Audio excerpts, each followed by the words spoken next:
Mnada wa kwanza tulifanya pale Taneku ambapo jumla ya tani 26,000 ziliuzwa, lakini mnada uliofuatia tulifukua pale Lindi Mwambao ambapo waleta tani zaidi ya 11,000 na tani 5,000 zilikuwa zimeuzwa, zimebakia tani 6,000 ambazo kwa bahati nzuri sana jana tulipokuwa Runali kwenye mnada wa tatu tuliweza kuziuza, kasoro loti 2 ambazo ni kidogo, ambazo tulitarajia tutazimalizia leo, lakini leo imeshindikana. Tutaendelea nazo tena kesho tutakapokuwa kule Tunduru kwenye mnada wa kwanza wa Tamku.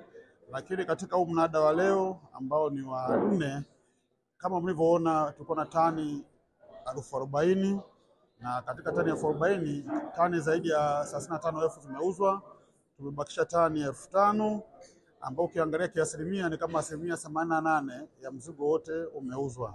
Sasa mwaka huu kidogo umekuwa mzigo uliokuja mnadani kwa mara moja ni mkubwa sana, lakini pia imeonyesha kwamba uwezo wa soko kuweza kuhimili mzigo mkubwa, kwa sababu kihistoria haijawahi kuuzwa tani 40,000 katika minada yote ile. Hata huko tulikotoka katika vyama vingine, hata Taneku hajawahi kuuzwa tani 26,000 wala watu wa Runali hajauza tani 20,000.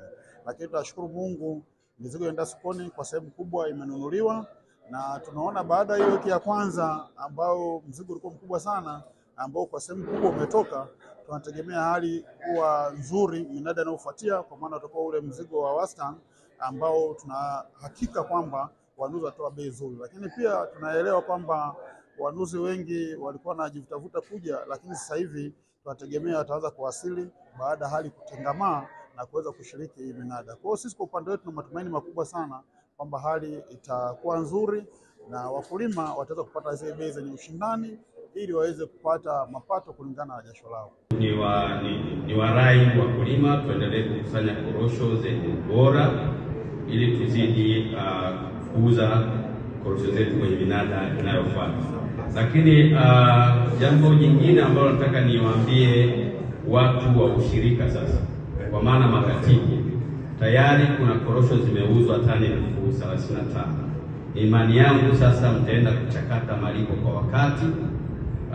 Wakati huu tunasubiri wanunuzi kulipa fedha, na rai yangu kwa chama kikuu pia nielekeze, leo hakuna kulala, invoice zitoke leo, na mimi kesho asubuhi nitafuatilia kuhakikisha kwamba invoice zote zinaenda kwa wanunuzi ili kesho waanze kuingiza fedha.